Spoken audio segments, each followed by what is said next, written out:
Hey, what's up you guys? It's your boy The808thug, and this is my review of Spider-Man Brand New Day. Spoiler alert, you have been warned. So the movie starts out with Peter Parker fighting what looks like to be the comic book character Tombstone, and then he fights Scorpion. Then it goes to a scene with Punisher chasing down a tank with Peter Parker. Peter Parker kicks Punisher out of his truck. Punisher tries to say motherfucker, and Peter webs his mouth. After Punisher let off a few rounds towards Peter in the tank, which is what led to him getting Sweet Chin music out of the fucking truck, which the scene was very epic, but short-lived. Then we find out that there's a being that is possessing bodies and using possession on a few bodies, which may be Jean Grey. A bomb explodes. Spider-Man goes to Bill Metzger at damage control after having an interesting scene with a naked Yelena Belova. I definitely envy Spider-Man, because I definitely would want to see Yelena fucking naked. I want to have sex with her. He goes to MJ's housewarming party, where he gives MJ flowers, where he finds out that she has a boyfriend. Then he goes home, and then his spider puberty starts to kick in, which now Peter of the MCU Spider-Man has organic webbing, and he's experiencing the effects of it. And now he's like Tobey Maguire Spider-Man. Same senses, and he's having an experience to adjusting to his new heightened senses. He goes to the roof to practice his organic webbing. It mirrors the same scene of the OG Spider-Man, which is Peter 2, and Spider-Man No Way Home. Peter gets an alert from Evie, his AI, and Scorpion is wreaking havoc. The second fight between Scorpion and Spider-Man begins, with Peter in his new heightened senses. Near a civic bank, Spider-Man gets black eyes.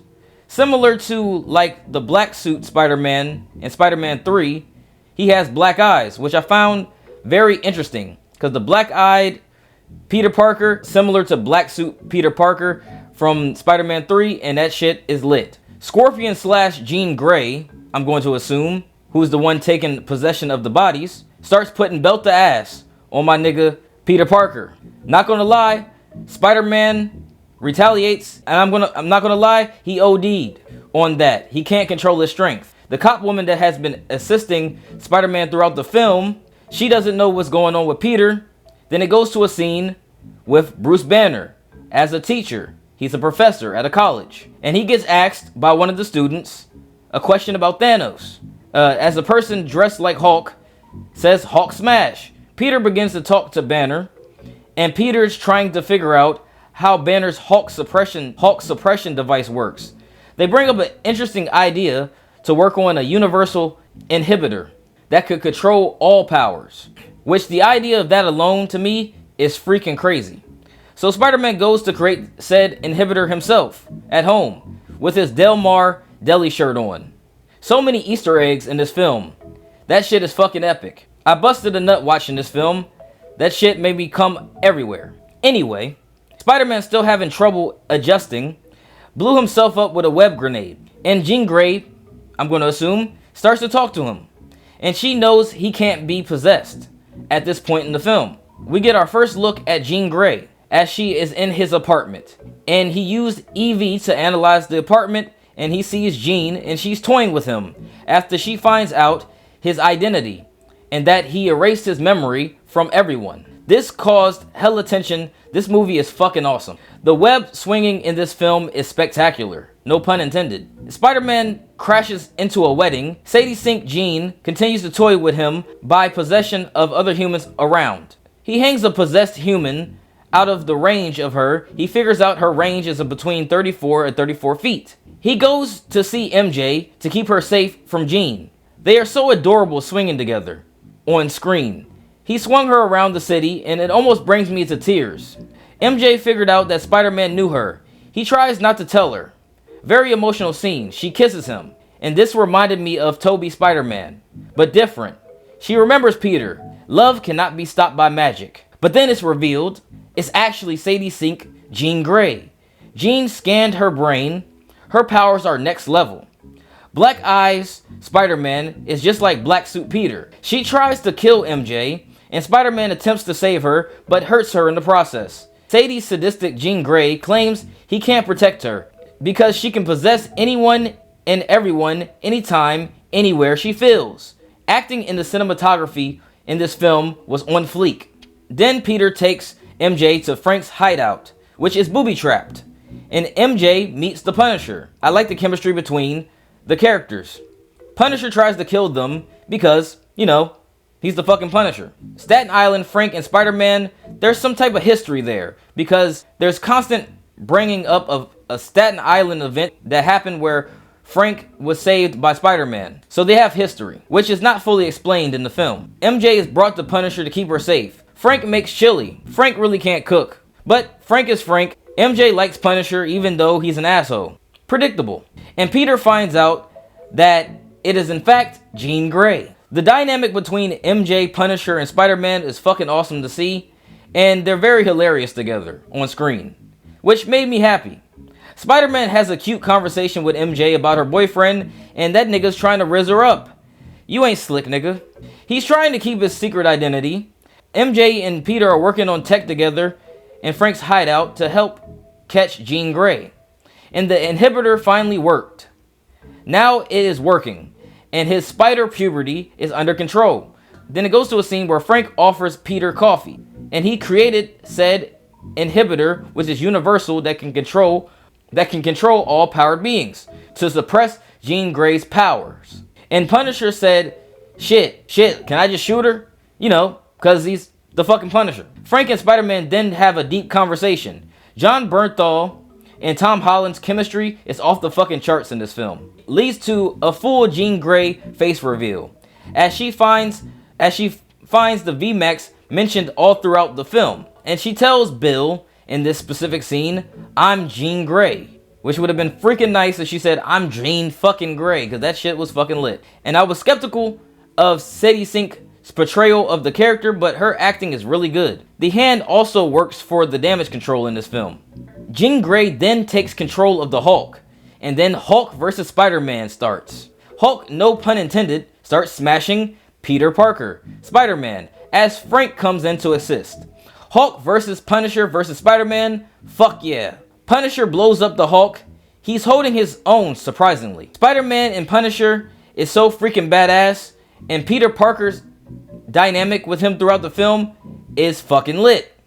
Jean Grey takes over Punisher, Banner awakes, and now we get the full strength Hulk, because Jean Grey triggered the Hulk. The Hulk fighting between Punisher and Spider-Man was half-form Hulk, which would be considered Professor Hulk or Smart Hulk, or whatever they want to call him in She-Hulk, because nobody watched that shit but me. I'm the only person that watched the whole series. Which leads to Hulk saying, no Banner, no girl, only Hulk.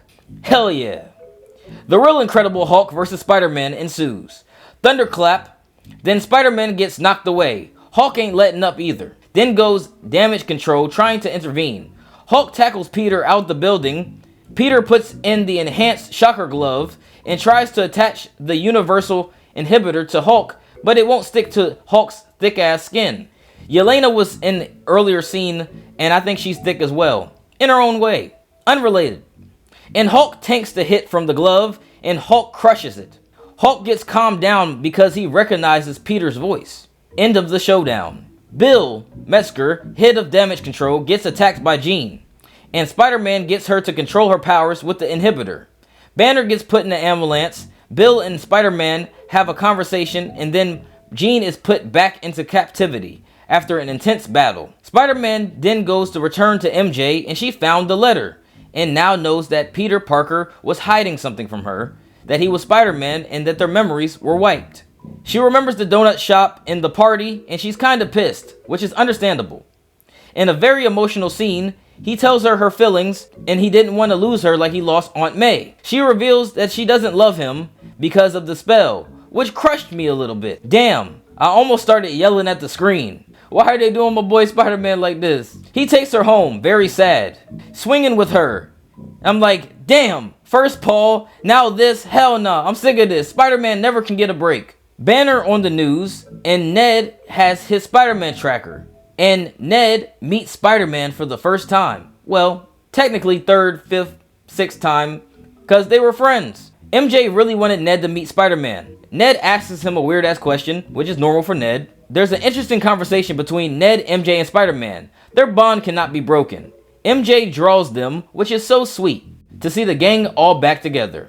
And MJ makes a connection that Bill lied about Jean Grey. And he calls Yelena at MJ and Ned's place and finds out Sarah Grey is the sister of Jean Grey, and that's what Jean was looking for. Jean Grey in captivity has a flashback to learning how to use her powers with her older sister Sarah. They have a connection at a park where Sarah gets captured by Damage Control trying to get Jean some ice cream. Sarah controls Jean to keep her safe, and she wakes up in the flashback, and then she wakes up and she's being held by Damage Control, tied down. Damage Control is trying to take her powers for themselves, and thanks to the MCU Universal Inhibitor, Jean can't break free. Spider-Man's on the way to save Jean. He calls Frank. Frank wants to assist in breaking out Jean, as Spider-Man swings to her. Sarah was way more stronger than Jean. We learned that from a conversation between Jean and Bill, and he's definitely trying to take her powers for themselves. Spidey and Frank are on the way. Spider-Man then gets confronted by Damage Control. Spider-Man stretches to get ready for the fight, which was very hilarious. Which I think is a callback to the fact that Peter 2 has back problems. You know, the OG Spider-Man, Tobey Maguire. He's trying to save Jean. He makes light work of the Damage Control. And then they go to experiment on Jean to replicate her telepathic powers. Jean Grey looks up, it superimposes on her face, and she reads VMAX. She finds out that her sister was murdered, and she gets an anime-type power-up, and she releases some of that Omega level mutant power as she loses it, and then she takes control of all of the people in New York and destroys the room with a single brainwave. She destroyed the inhibitor. Peter stumbles across the hand. Jean Grey has fully lost it, and now she's controlling the hand to kill Spider-Man. In this very cool scene, now it's Spider-Man versus the hand and a couple Damage Control agents. As he tries to get to Jean, Jean reveals to Spider-Man that Damage Control has weapons that can kill Spider-Man just in case. The inhibitor on his wrist gets broken by the hand, and now the web shooters are not an option, but Peter now has organic webbing. Peter removes his mask, and Jean reveals that Damage Control killed Sarah in VMAX. She triggered Peter's memory about Ned, MJ, and Aunt May as he removes the inhibitor on his neck. Now we get Black-Eyed Parker again versus the hand, and this shit look cold as fuck. Not even gonna lie. And Peter takes out the hand with the superpowered fucking web. That shit look lit as fuck. I don't know how to explain it. It just looked like a bukkake of fucking webs, and now the hand is incapacitated. By the way, the hand are immortal. R.I.P. Madame Gal. And Jean and Spider-Man confront each other. She is rightfully pissed as Jean enters his mind. Marissa Tomei, Aunt May, is in the memory. Shouts out to Marissa Tomei. Jean goes into his memory and she interacts with the memory itself, which is a mind trip. I'm not even gonna lie. Shit was lit. Which the kind words from Aunt May trigger a very emotional scene, and it hit home. Not even gonna lie. Started to tear up. The kind words from Aunt May made me tear up a little bit. Peter and Jean start talking to each other in Peter's mind, and they click over the loved ones that they have lost. Peter then tells Jean, just because you lost someone doesn't mean we have to do this alone, which makes me cry a little bit, makes me tear up a little bit. Not tearing up now, but I did tear up during the movie. And she says she has no one, but he says, well, Jean, you have me. Frank then shoots a bullet, which knocks Jean Grey out of her mind control of New York, and Peter takes the bullet so Jean doesn't die, which leaves Spider-Man in critical condition in the hospital. Because Punisher, he just can't stop shooting shit. Damn it, Frank. Peter goes to a hospital as Jean Grey sits in the park to communicate with him. Frank is sitting by Peter's side, and Frank tells him that Jean used her powers to keep him alive. Punisher breaks down and starts to cry because he almost killed Peter. Peter starts to laugh because he never seen Punisher cry. Punisher denies that he was crying. It's okay, Punisher, you can cry. The city was devastated that they almost lost Spider-Man. Peter walks out of the hospital as Frank as Frank pretends to be Spider-Man, so they think that Peter Parker is just a regular patient and that Frank is Spider-Man.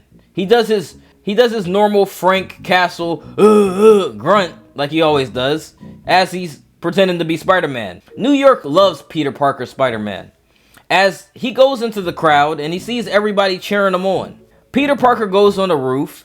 Jean is on a bus hitting somewhere. MJ is playing with the Black Dahlia necklace as it goes to a scene with Peter Parker Spider-Man at Marissa Tomei, Aunt May's grave. Peter says, "I miss you, May," and then walks off. Yelena, which is interesting to me other than her being naked, is being called Black Widow throughout the whole entire film. I don't know if that's an indication that she's the new Black Widow, but if that is true, that's fucking awesome. The cop woman, which I'm going to assume is of Hispanic descent, that helps Peter Parker throughout the film, calls him and she reveals that she had to get naked during a meeting with Yelena in her office.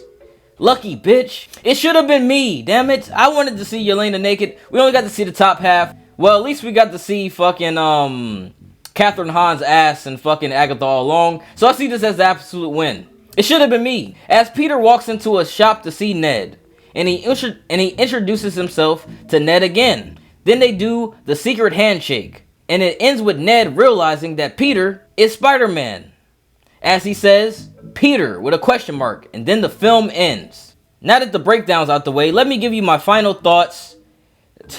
Now that the breakdown's out of the way, let me give you my final thoughts and my Now that the breakdown's out of the way, let me give you my final thoughts and official rating of the whole entire film. So my final thoughts on the film is that it was very interesting. I like the dynamic and the chemistry between all of the characters. It was just non-stop action and emotional scenes and chemistry, and the cinematography was on fleek. And we finally get to see Scorpion, we get to see Jean Grey, and I understand why Jean Grey was introduced in this particular film, because it just makes sense, because I think the next saga is the Mutant Saga. I hear rumors that they're trying to stretch the MCU out to 2042, which is great. You know what I'm saying? Hopefully I'm still around to 2042 and the world's still around to 2042, because there's a lot of stuff going on, like maybe World War III. Hopefully we survive. But back to the movie.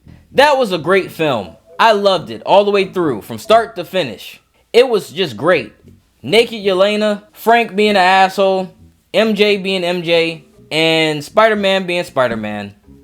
I loved the film all the way through. Now let me give you my official rating. My official rating on this film, Spider-Man Brand New Day, is a 10 out of 10. I was not let down. I was very shocked that I actually enjoyed Sadie Sink's portrayal of Jean Grey. She did an excellent job. Everybody did an excellent job. Tom Holland, Zendaya, John Bernthal, even the cop woman, even Bill Metzger's character, even the short cameo of Tombstone. I'm going to assume that was Tombstone. Scorpion, everything was amazing. The cinematography, the pacing of the film, everything, the dialogue, the editing, everything was good. 10 out of 10 film. This has been The 808 Thug with another The 808 Thug review. I'm out. The 808 Thug Little Henjin would like you to subscribe, like, and share this video. Also follow Senpai on all his other socials right there, please. Bye-bye.